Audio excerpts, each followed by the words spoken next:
Hello again, 49er faithful. It's your favorite people, Ryan, Thomas, and Mark. We're here to talk to you on this podcast about the recent preseason game against the Raiders. And of course, what today's news is the final roster cut. So with that, we're going to kick things off. Welcome back, everyone, to the Niner Station podcast. Ryan and Mark, how are you today? Doing good, Tommy. What's up, Mark? It's nice to see y'all again. Exciting news for 49er fans. Excited to dig into this roster a little bit more and excited to hear your guys' thoughts because there were some pretty big moves that were made today. But Mark, how was your day? How was coaching? I know you always coach right before we record these podcasts. Yeah, we had a good practice today. Good to see you guys. It was defensive day. We got a bye week this week, actually. Just kind of dialing in the things, getting them ready for next week. Overall, pretty good day. Preseason is behind us now in the NFL, and we're, I think, like 15 days away from week 1 against the Jets, and we can kind of focus in on what this team looks like after cuts today, see who's going to be part of this quest for 6, which I think we've been saying since we were in college together. So I'm excited to see what the season's going to give us and then what these guys are going to do. It's going to be a hard bounce back, but we'll get into that right now. Let's start off with the preseason game. We can get to the roster real quick. We don't spend much time on it. Who do you guys think stood out in the preseason, the last finale against the Raiders? I'm going to take the easy route here and go with someone that I will admit that I made a mistake. I thought that this guy was another Kyle Shanahan bust running back draft pick. Isaac Guerendo showed that he's got potential. Not only can he carry the ball pretty well, and for someone that's literally playing his first game in I don't know how long, and he didn't do most of the preseason, so Isaac Guerendo is now getting his first touches, if you think about it, as a running back. And what really sparked, obviously, was the 93-yard return, where I think that if he was in football shape, he would have made the touchdown. But again, he just started playing tackle football. He just came off an injury. So I think he stood out the most for me. Guerendo was really fun to see out there.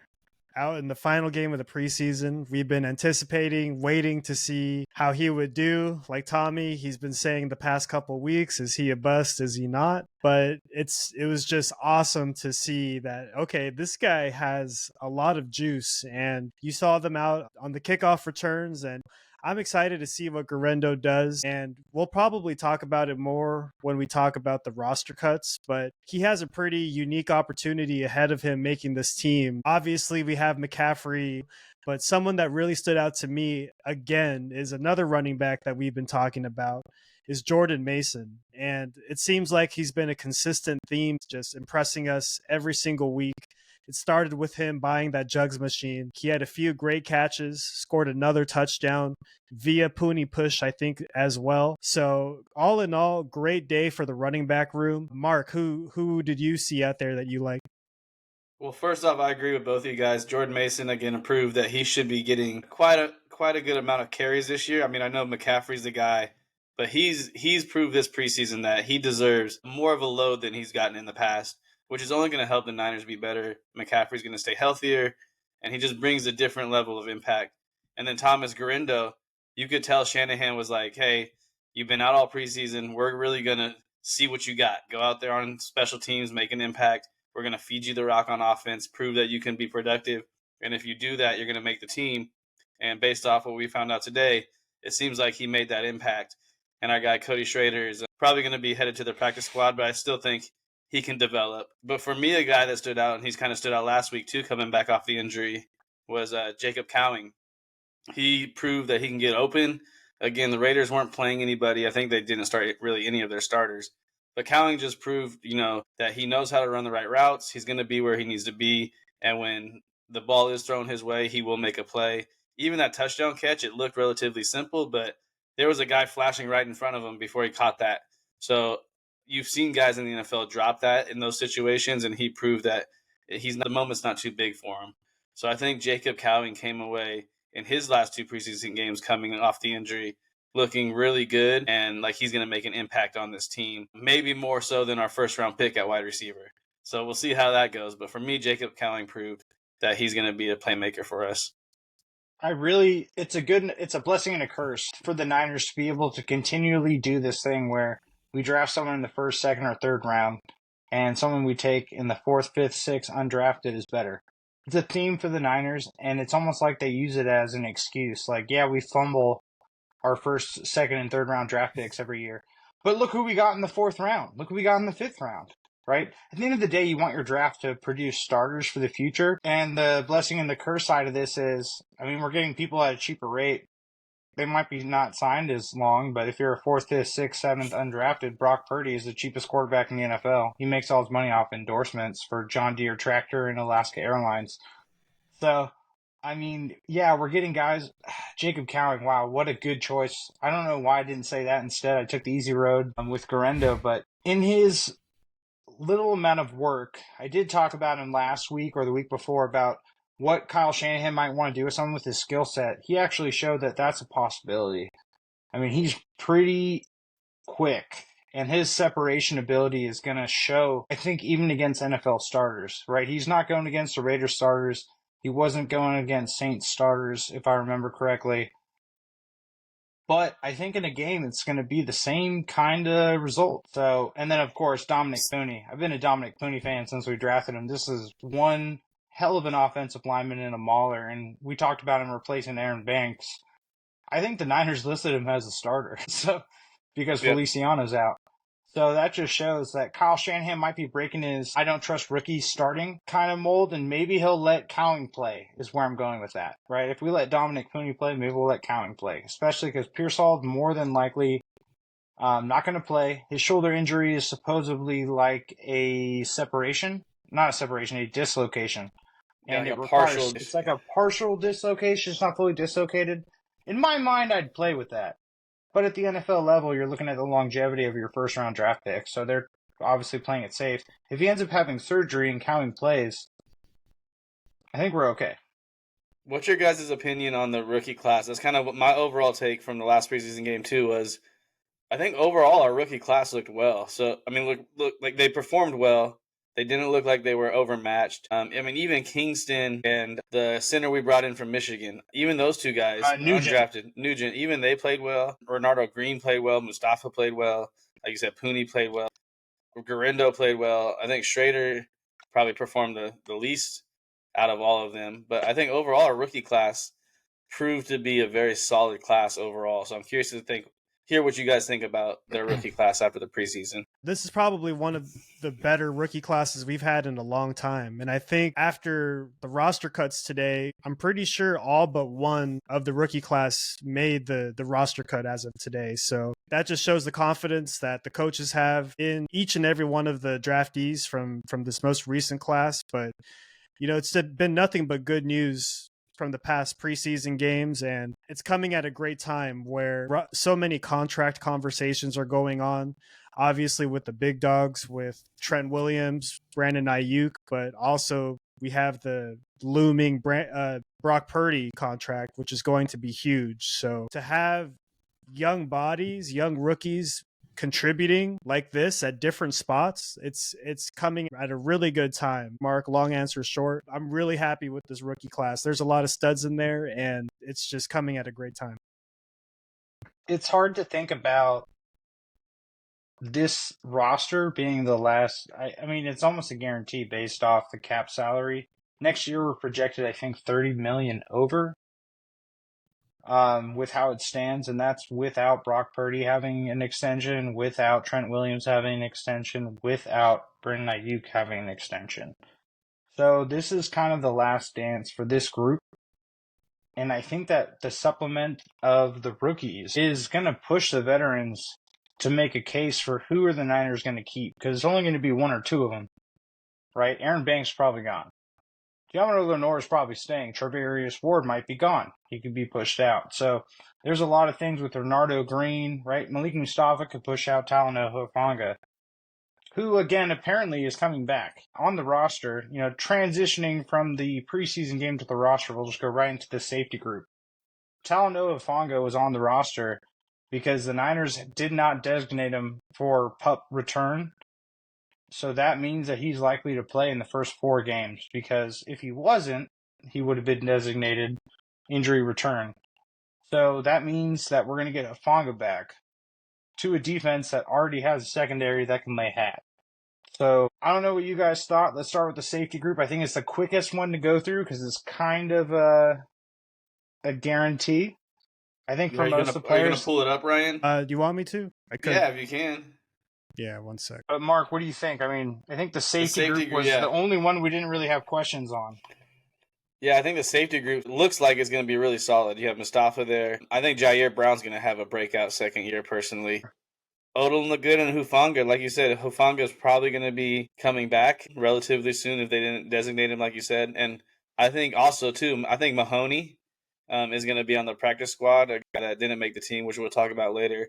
And I think he's another young guy that, if he got in the game, could make an impact. So I think the safety room actually looks pretty solid, in my opinion. Very young, other than Odom, but also a lot of guys that have flashed, they have the potential to make an impact. Yeah, totally agree. I mean, like I said, let's just start with the safety group. It's this most simple thing. Obviously, special teams is not really worth going over. Jake Moody, Wisnowski, Tabor Pepper. Now, it does suck. Percy Harvin's kid, I'm kidding. Harvin the third was a really solid punter. Mm-hmm. That was one thing we saw in the preseason games. I mean, he was coffin cornering it multiple times. He had a lot of kicks land.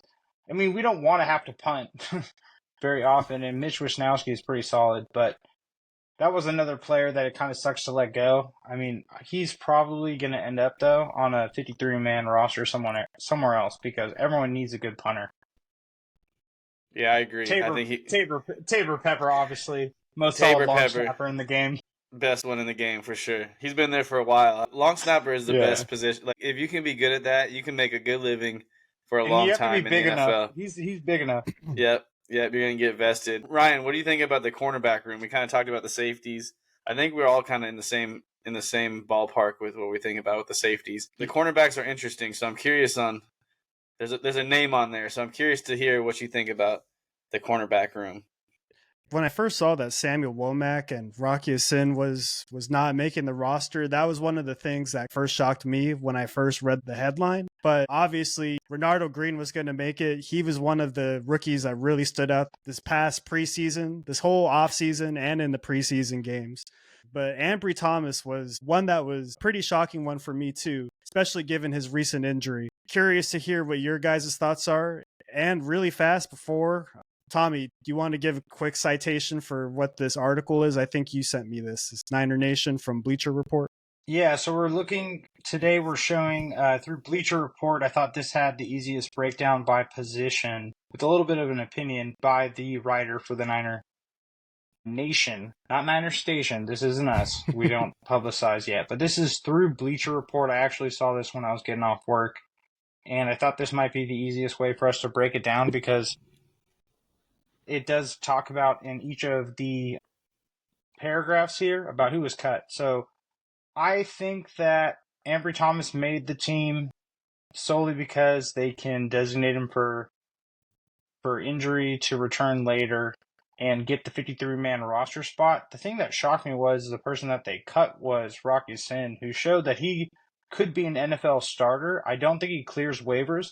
I think what the Niners did here is they had the conversation with him as a veteran. They said, hey, we're going to bring you back to the roster tomorrow. I mean, you can take a deal if you want, but we're going to bring you back here if you want to win a Super Bowl.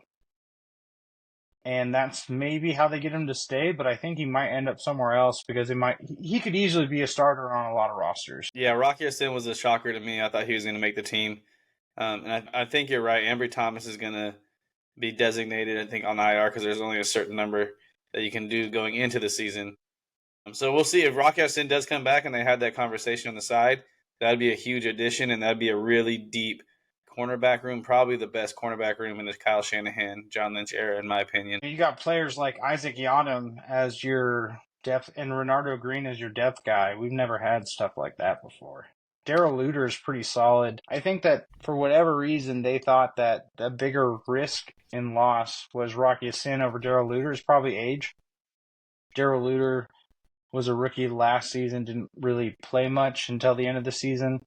And I think that Rocky Sin, obviously being a journeyman cornerback, they probably felt was not the long-term option. And losing Darrell Luter like they lost Reed to the Seahawks, Reed Jr., a couple years back. He went to the Jets, and now he's starting as one of the top number 2 corners in the league. And they saw Darrell Luter as someone that grew up playing press man as too big of a risk. Rocky Sin is gone. I'm hoping, like I said, they had that veteran conversation saying, hey, we're cutting you for one day. We're going to bring you back tomorrow. Don't sign with someone. But if you do, it's your choice. Right? It's your prerogative to pursue your best option in your career because you might get paid a few $100,000 more on another team, right? I think for the Niners, they'll probably get like $1 or $2 million. For another team, you might get 3 or 3.5. And that $1.5 million might make the difference. So it's really just up in the air. We'll see what happens in the next 24 hours because roster cuts happened, 12 hours ago, 9 hours ago? So we're Yeah, not around even in noon, the first 20. I don't know when they're able to re-sign people, but in the morning, if we see Rocky Sin sign back with the Niners, I wouldn't be surprised. The crazy thing with our defense as of today, heading into this season, we're so used to the defensive line being the Niners staple of the defense, our strong point, our bread and butter. But it seems like there's a shift a little bit. Like we have a lot of depth, a lot of strength in the corner position, which is a weird feeling for our 49er defense.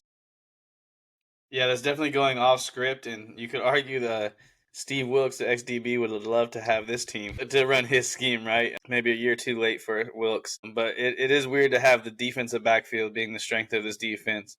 And as we look into like the more of the interior part of this defense, the linebacker is going to have a different look, right? With Greenlaw being out, there's a name missing from this list that I'm looking at. It says Fred Warner, Devondre Campbell, Winters, Flanagan Fowles, Curtis Robinson, Bethune. I thought for sure Jalen Graham was going to make it over Flanagan Fowles. I know Fowles is kind of like the veteran in the clubhouse there. It's him and Fred. Fowles has been around for a while, but I was shocked to see Jalen Graham didn't make it, going with a younger guy, more potential, especially since you had Devondre Campbell in here as a veteran. I would like to see Jalen Graham in there, but the linebacker room is going to be different this year. And I'm also happy to see Bethune make the team. So what do you guys think about the linebacker room for this year? It's going to look a little different without Greenlaw. Well, in a perfect world, Greenlaw is only gone for 6, 7 weeks, 8 weeks, 10 weeks. I think they looked at it like 10, 12, 13. I think playoffs would be great. Jalen Graham is more of a Mike than a Will, or at least than a Will that they want to have. I think the Will they want to have is someone like D. Winters that just plays fast. I don't think Jalen Graham is that linebacker. He's more of like your value version of Fred Warner. Pretty good at coverage, quick, good size, but I didn't see him pop enough, and that's why Bethune, I think they thought, would not clear. Kind of that roster politics move where Bethune was all over the field. That guy has a nose for the football.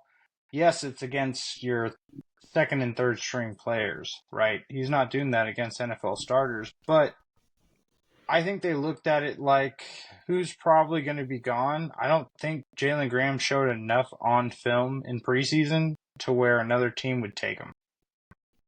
Because they probably have similar players just like that on their roster. That's one of the things that was interesting about this roster breakdown, right, is the linebackers. We knew that Fred Warner was going to make it. I assumed D. Winters. Flanagan Fowles, like you said, Mark, I didn't think he would make it, though. He must have it in with the special teams coach because I didn't think that he showed enough as a player versus Curtis Robinson, I thought was a shoo-in.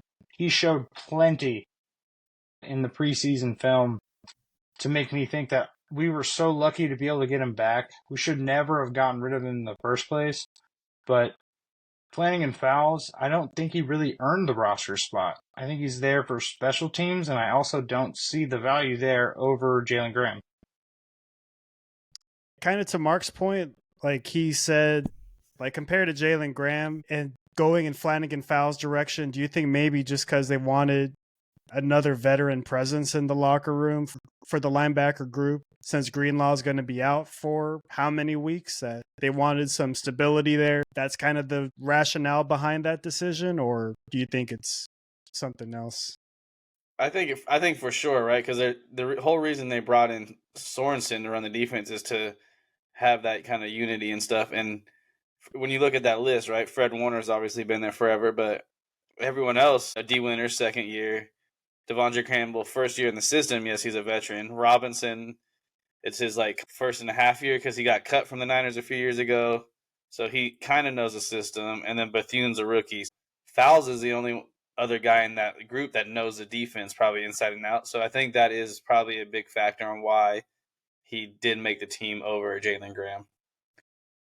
The only thing about the veteran presence argument that I would argue against strongly is you almost have to assume guys like D. Winters, Curtis Robinson, and Tatum Bethune were all captains of the defense in prior, college, high school, you name it.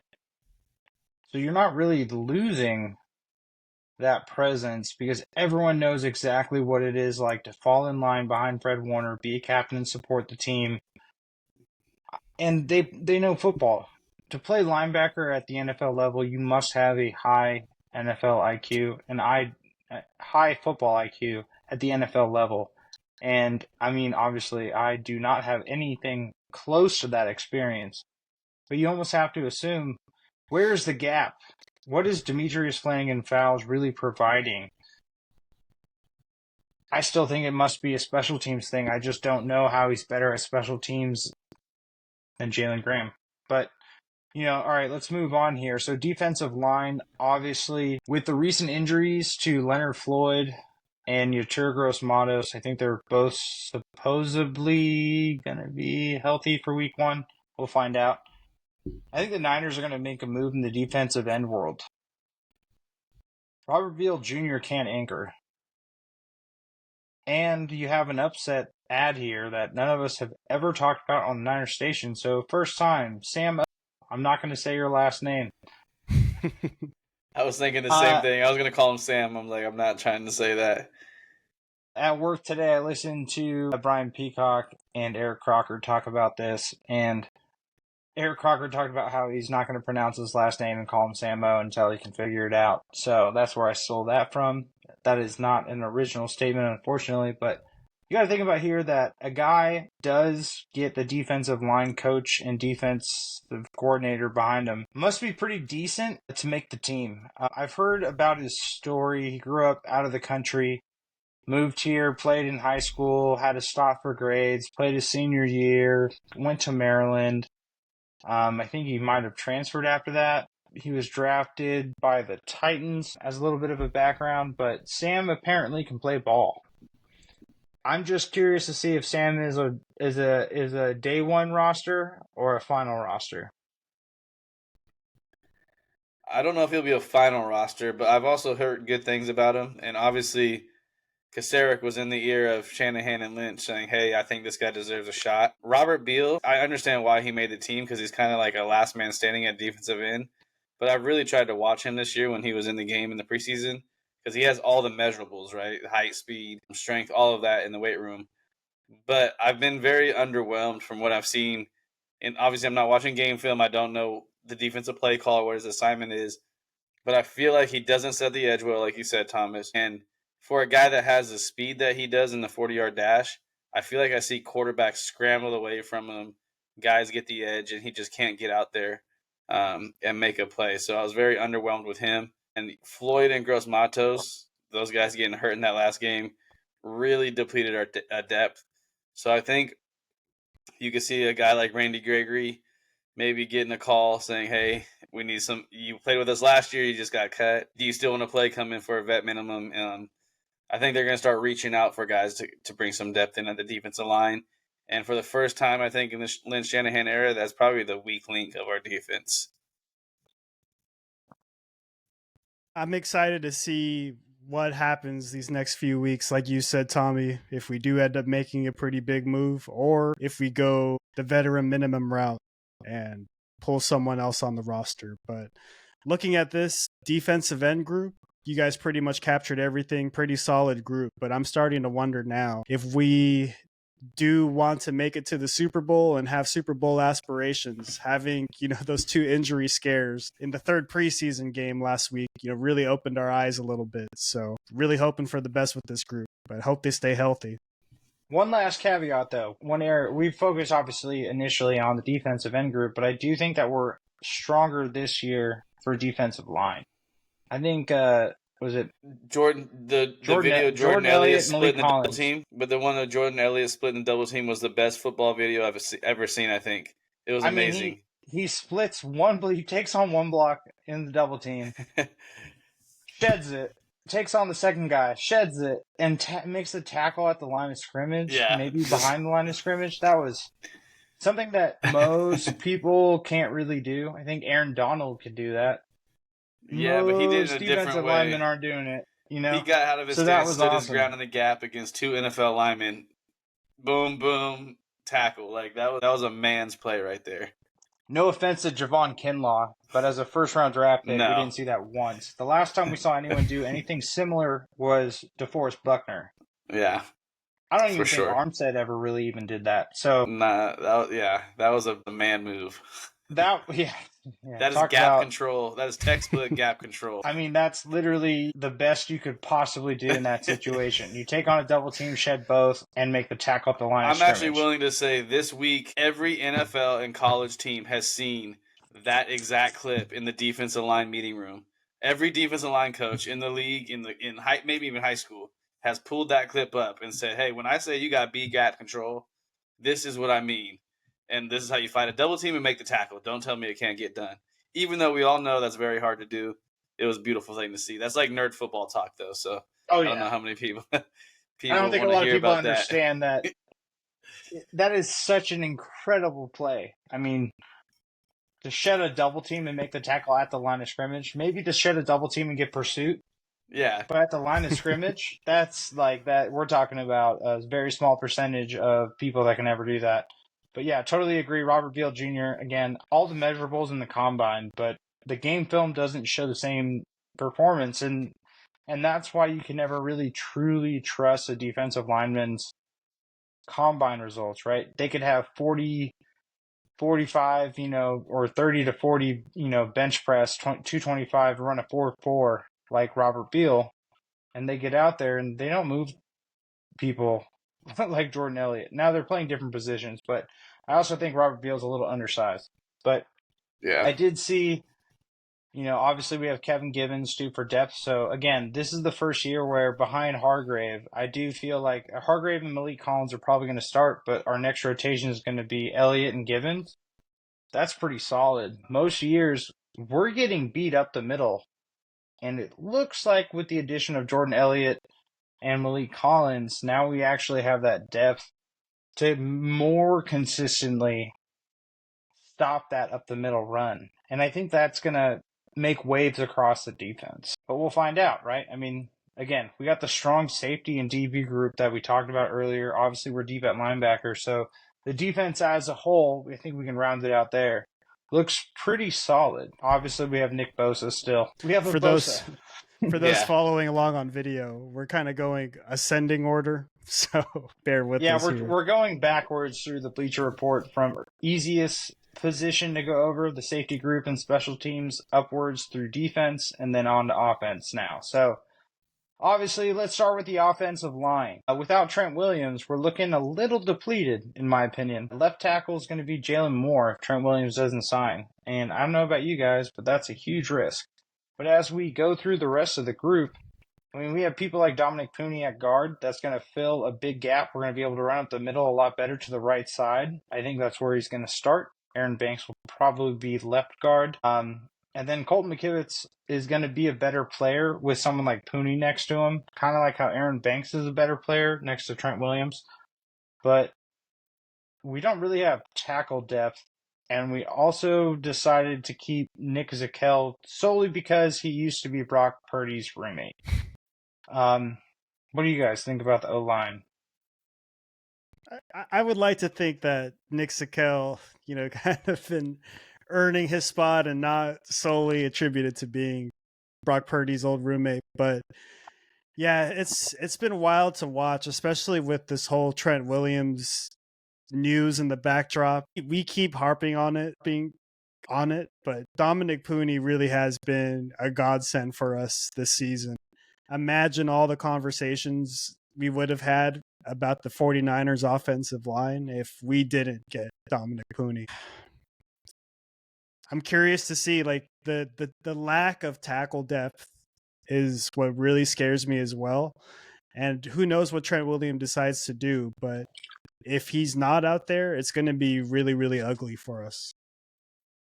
Yeah, this is the scariest position group, I think, overall on the team. This is the one position group that stood out to me in the preseason, whether it was the first series or the last series, that was like, this is not a good thing right now. Our quarterbacks are continually running. I think that's why Dobbs looked better than Allen, because Dobbs can run. And he just brings that, like, hey, if you're going to have this offensive line, you need a guy that can be athletic.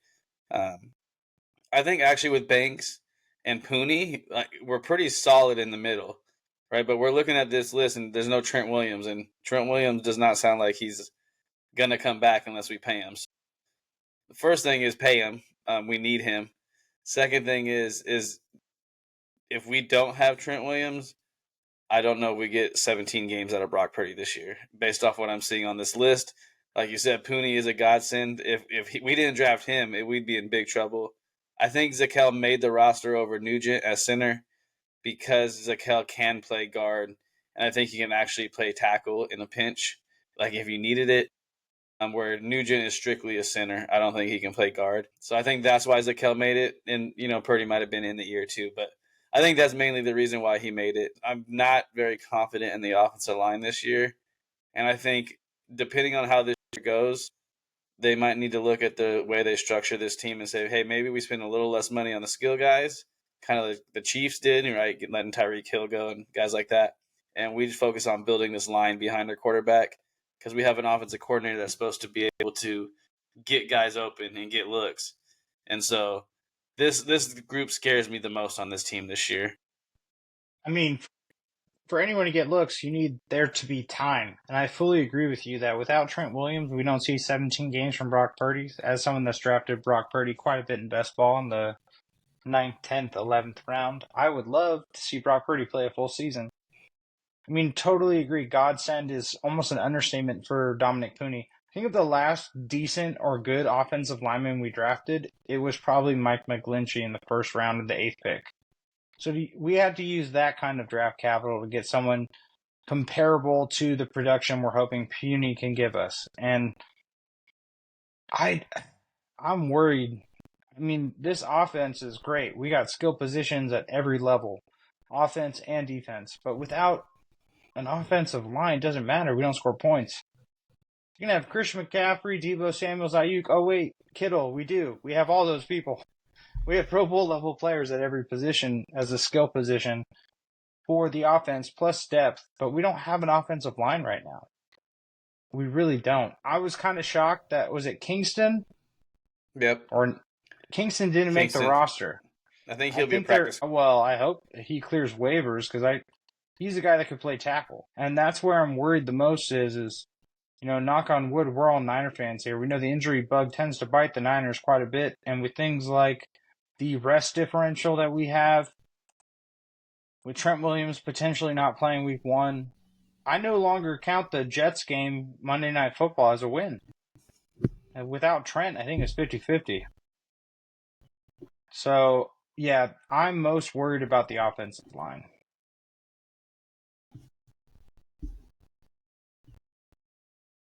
But the offensive line is tandem with our tight end group.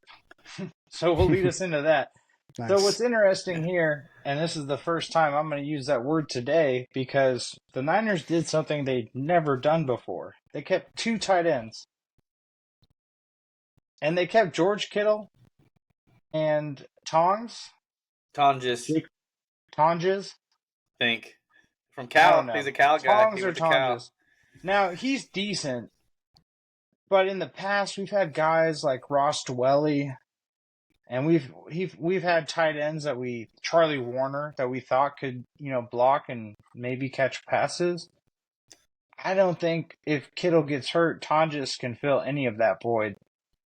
Maybe they had the veteran conversation that I talked about earlier with Rocky Sin with Troutman. Saubert or Saubert. Sorry. Adam Yeah. Saubert, whatever his name is. He's a very mediocre tight end, but he actually looked pretty decent in our system. We cut Cameron Latu, again, third round bust, not a running back, but follows the trend of the four. Gosh, we should literally just take our first 3 picks and trade them for veterans every year. Yeah, I mean, when you look at that list, Thomas, I mean, look, you have Cam Latu and Braden Willis, 2 guys that we drafted last year, right? It's draft capital down the drain. So as good as this draft was this year, at least it looks like in the preseason, everything could change in the regular season. As good as this one looks like it's going to be, last year's draft just wasn't it. When you're looking at the tight end group, you spent 2 picks on guys that literally were cut. Probably one of them will be on the practice squad, I think. And then Mason Pline, I think too, another guy that I thought might make this list. So the tight end room to me is very underwhelming. I think obviously they're gonna have to have 3 tight ends. I was listening to a podcast and they're like they can't have 2 because they do 2 tight end sets like quite frequently, and you can't have your entire position group on the field at once. It's just not good to have, right? Unless they're planning on Juszczyk being tight end 3 type of thing. I don't know, but the tight end room is interesting in my opinion. Yeah, it's just interesting that if anything, we went down to 2 tight ends. But the hurtful thing was seeing, like you guys said, draft capital just going down the drain. I thought that if anything, this past preseason, maybe Latu and Braden Willis did just enough to maybe make the roster for depth purposes and because they've been in the offense, have some more experience, but apparently it just wasn't enough.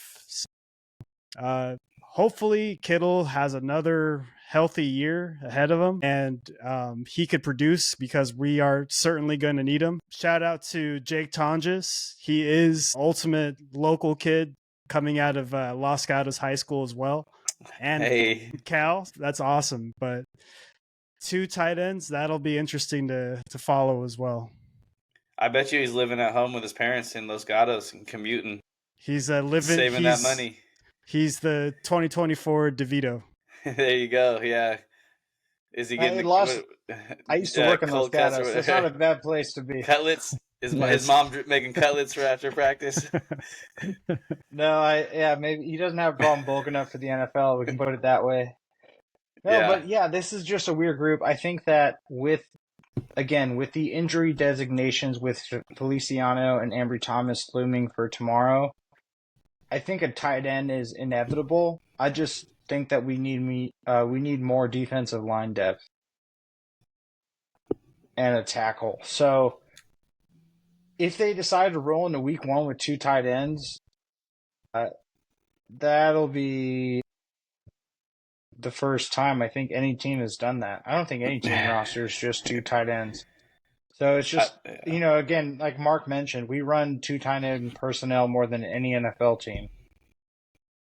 So if we have the entire position group on the field and one goes down, that whole entire playbook is gone. Like no team's fallen for Juszczyk at tight end. But maybe that might be a blessing in disguise, though. Maybe Juszczyk can do more than these people, and that's what they were thinking. They were like, okay, well, worst case scenario, Braden Willis was a terrible fullback. I think we can all admit that guy couldn't blow up a single hole to save his life. And we realized that he is not. That was what I think that's what their argument was, keeping Braden Willis. And the film showed the exact opposite. They said that he could play fullback in a pinch if Juszczyk is hurt. He went out there and played fullback against the second and third stringers and couldn't blow up a single hole, proving that Juszczyk is actually worth the money. It's something that I haven't thought I would ever say, but Juszczyk is definitely worth the money because he's one of the last remaining fullbacks that can blow up a hole and catch passes. And he can run the ball in a pinch. So, yeah, this was surprising we kept 2. I think we're going to get a third tomorrow. I just don't know who that's going to be. I don't think it's going to be Braden Willis, though. And I don't think it's going to be Latu. I think it's going to be someone from the outside. I think it's Logan Thomas. But Logan Thomas can't blow up a hole, so we'll find out. Yeah, Logan Thomas He can catch cannot passes, blow up a hole. though. That's true. He can Yeah. catch. He can catch. That guy can catch. Speaking of catching, what do you guys think about the wide receiver room? You threw that fastball there. I had to take it out of the park, Tommy. What a good transition. Yeah, Thank that you, was sir. that was a beautiful transition. But As for as real Ryan though, scrolls up. yeah, as he scrolls up, yeah. I like the look of it. That was the one that we talked about. There were a lot of guys that were going to be on the looks like Ronnie Bell made that bubble. I'm glad Chris Conley made the team. Jacob Cowing, like we were talking about, and then those first four obviously were going to make the team. So, what do you guys think about the wide receiver room? Our guy BA's on there too, so that's a good sign. I was pleased to see Chris Conley out there. He's a 9-year veteran. He has been making plays this offseason, preseason, and carrying to last season too. So not too surprised, just proud of Chris Conley, if anything, continuing to put in work and being that veteran in our wide receiver room. Even though Debo, Ayuk, Jennings are pretty much considered veterans. You know, this guy is a 9-year veteran with lots of knowledge in the league. And sure, he can help these young receivers. And speaking of young receivers, it was also great to see Ronnie Bell make the team again. I wasn't sure he was one of the bubble guys for me, even though he was on the team last year. It seems like he did make an improvement in different areas in his game, especially with the blocking, which is really nice to see. He made a lot of great catches in preseason. So really happy to see Ronnie Bell. Hopefully we'll get to see what he does in the season. And Brandon Ayuk, Pearsall, those two guys are going to be big question marks as of today, heading into next week, into week 1. Still, I'm not even sure how Brandon Ayuk's status is going to be, let alone how productive he's going to be week 1 in the early weeks. And Pearsall, we'll have to wait and see. Still not a lot of info on him. He was in the blue jersey this past week, so I think we just need to see more. But obviously the coaches believe in him. We invested a lot into him, so fingers crossed on Pearsall. But overall, I like this wide receiver group even better if we have Ayuk in it too. Ayuk comes back. I think Ricky Pearsall gets surgery on his shoulder, and they designate him for IR for next year, and we get an extra roster spot. The person here that I'm most surprised about is Ronnie Bell making it. He improved, like you said, Ryan, in some areas, but for whatever reason this year he had popcorn before the game. He couldn't catch anything. Last year he was, he was the rookie phenom. Man, this guy might, actually get some snaps behind our deep wide receiver room. This year, I totally agree with you, Mark. Chris Conley absolutely deserved a roster spot. He looked like he could go out there in any game, start against a first team defense, and still put up numbers. I mean, to fill the gap for Ayuk, I called those the Ayuk routes. Essentially, it's a 15 to 20 yard over the middle receiver route. I think Conley can do it. Tay Martin tried, Ronnie Bell tried, and that's where I thought that Ronnie Bell wasn't going to make it, because I thought that because of the emergence of Garendo and Cowing in the return game, right? Kickoff return and punt return, Ronnie Bell's extra roster, ability, or his ability to fill extra roster spots or roles, I should say, kind of was depleted.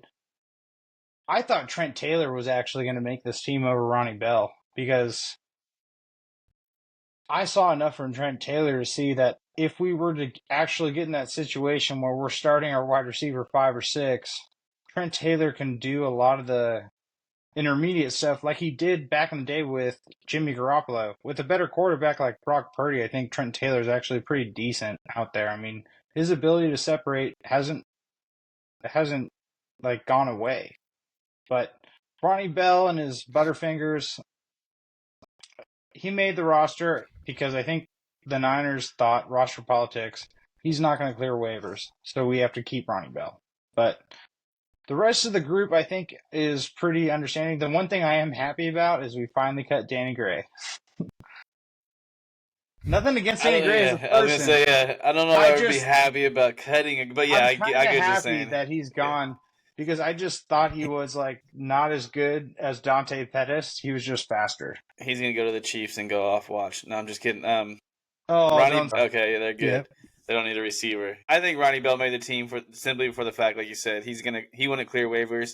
Another team would pick him up. I think Trent Taylor, with how old he is, how long he's been in the league, he could possibly not clear waivers or clear waivers and they could pick him up on the practice squad. So I think that's what that was. And then Thomas, if your prediction is right and Pearsall is IR'd for the entire season, that to have your 2 first-round picks in the last 4 years and you spend them on Trey Lance and Ricky Pearsall, both of whom literally have no impact on your football team ever in the history of what you're trying to accomplish in winning a Super Bowl. I mean, to fall into Brock Purdy in the 7th round, and then now if Jacob Cowing can produce like we think, and then Jacob Cowing in the 3rd or 4th or whatever round it was, to cover up for the fact that your literal first-round picks the past 2 times at the same position groups, right? To be able to do that would be an all-time, like, are you serious? Like, you should be fired because that is terrible execution of a first-round pick. So if that does happen, that's going to be a big conversation if this season does not end in a Super Bowl. That's all I got to say. If you have 2 first-round picks in 4 years that are not contributing, that is terrible. And we wonder why we have cap problems coming into next year under, I think we're 30, 35 million at least over the cap without any extensions. Yeah. I think what would be our last impactful first-round pick would be Brandon Ayuk. And that's why he's 2019, right? asking for the money. Yeah. He's 2019. asking for that bag. We made fun of the Rams for trading all their first-round picks for these old guys, and Yeah, here we are with we have nothing from our first-round picks. So we could have had Jalen Ramsey, we could have had like all these other guys. You know, I don't know. Don't shoulda, coulda, woulda us, because we can go down that rabbit hole for another hour. Just saying, if that does happen, that's terrible. Well, what's left, Ryan? What do you think? Running backs? All right, so let's do this really quick. Running backs was obviously kind of an assumption, just like a couple other player groups, right? I mean, obviously CMC, number 23, who I'm rocking right now. That was a bad job. I don't think the camera could see it, but my screen's minimized right now because of the screen share. Jordan Mason, who we've talked about for a couple years on the podcast, I think since our first couple podcasts post-draft when he was drafted, or when he was picked up as an undrafted, I can't remember. One of the two. I've been a Jordan Mason fan since the get-go. Isaac Guerrero again showed, like I said, in the opening, that 93-yard kickoff return, I think, earned him a spot alone, but I think he was going to get one regardless because Kyle Shanahan was not willing to admit that he fucked up again on the early draft running back. And then you get Patrick Taylor Jr. Surprise. I thought we were going to keep Breda over him, to be honest with you guys. Because I thought Breda actually showed that he still got some juice.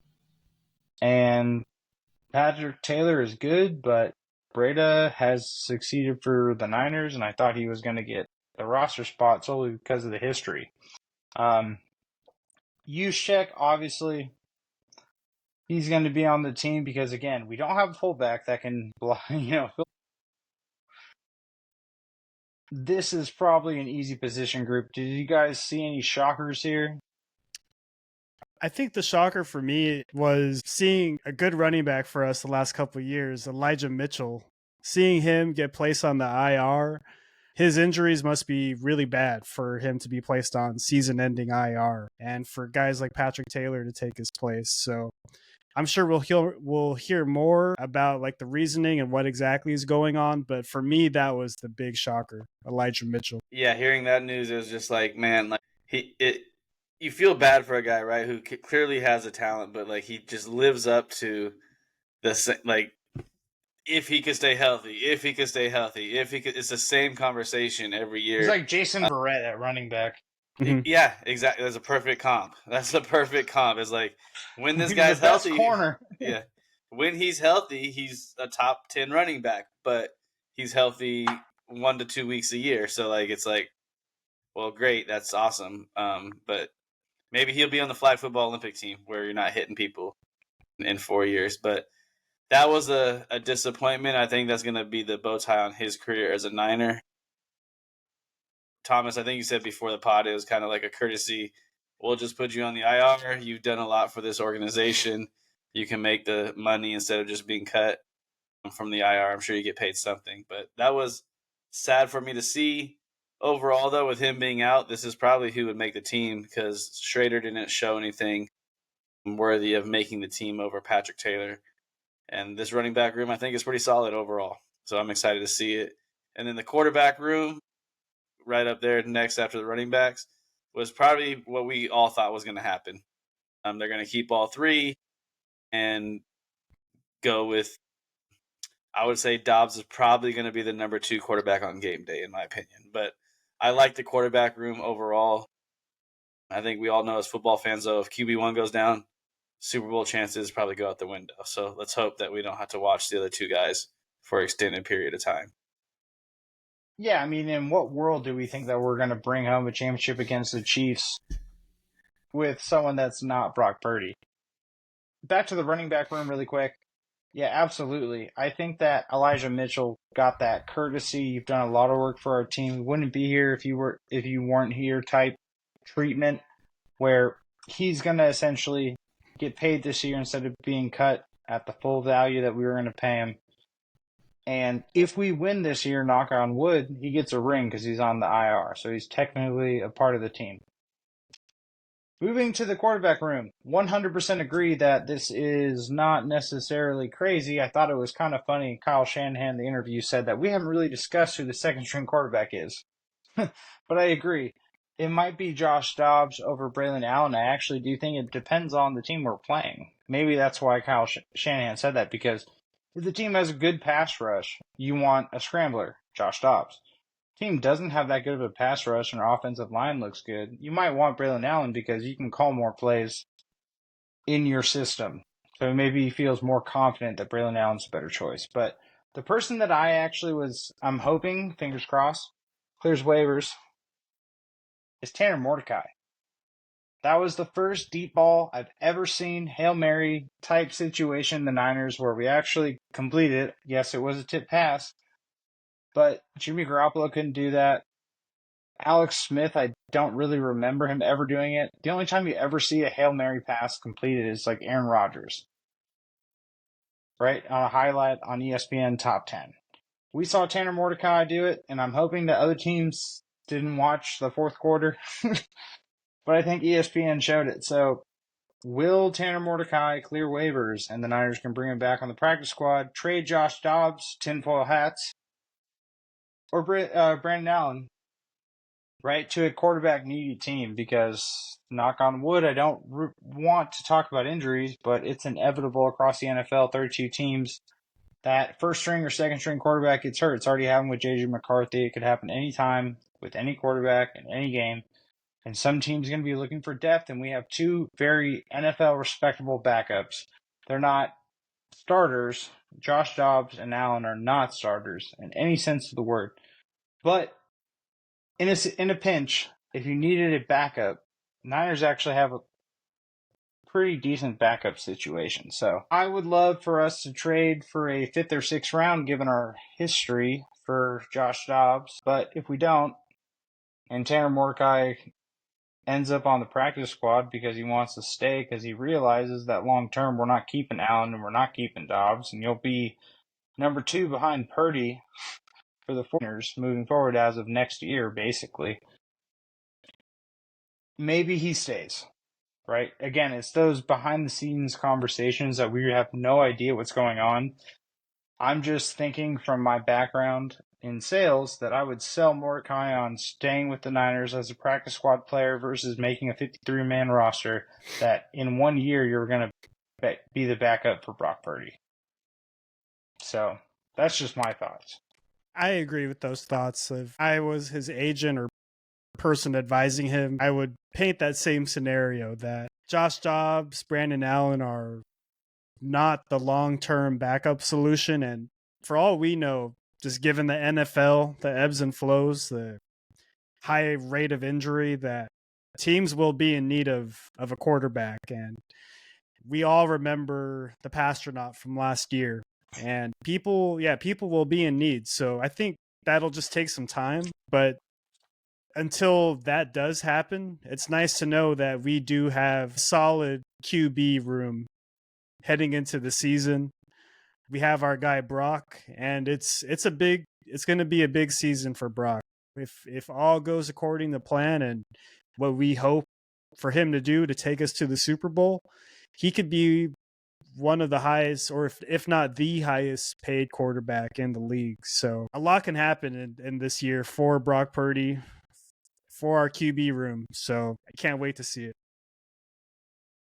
Yeah, with backup quarterbacks, you're just looking for guys, honestly, that are going to help the quarterback break down film, understand what the defense is trying to do, that can communicate on the sidelines, right? What they're seeing from the sidelines, a different point of view, and just help him be a better player. And that can step in and win a game or two. Ultimately, like Purdy sprained an ankle, he's out for a week or two. Can you go in there and win a game? And Thomas, I like your idea too of depending on the opponent, you might have a different QB2 to set up for those situations. But overall, I think this roster is pretty stacked. I think we're NFC favorites. Obviously, call us homers, whatever you want to call us. But when you look at the depth of this team and the history and what they've done the past 4 years, they've got to go out and take advantage of this, like you said, Thomas, last dance with this group of guys, because it's going to be a completely different looking team next year. So it's going to be fun to watch what this team can do. If they can put all those haters away that say, "Oh, you can't come back from a Super Bowl loss," we'll see. They're going to be hungry, and Manti Te'o thinks that they can't. They're emotionally drained or whatever. And was it Diameter or someone tweeted back a comment that I'm not going to state on air, but if you guys want to look it up, it was a pretty good clapback if you're from our generation and know the story of Manti Te'o. But we'll see what they do this year, the Niners. I'm expecting big things. Let's just say Manti Te'o isn't the person I'm taking advice from on anything. But no, obviously, yeah, I totally agree. It's a differently built roster than what we usually see, right? We usually see overwhelming depth at D end and D line. We don't see the same kind of depth at DB. We've always kind of talked about how beyond the first string starters at DB, we don't have the same depth. Running back wise, we've never really been worried because whoever is the running back is someone that produces. O-line has been a consistent issue because we don't invest in it, and that's something that, if you're a Niner fan, you're well aware of, right? I mean, we have to go outside and sign Trent Williams. We don't do that. We don't replace Joe Staley. Niners fall apart. So I do have optimism for this year. Again, Mark, you're right. I do think we're going to still end up being the NFC favorites. We'll find out in the first couple weeks. We went over a little bit today. Do you guys have anything else you want to talk about, or should we close this out? No, I think we're good. Awesome. Well, if you haven't already, please like and subscribe to our YouTube channel, The Niner Station. And once again, thank you for listening. But we're going to close out here. Bang, bang. Niner gang. Niner gang.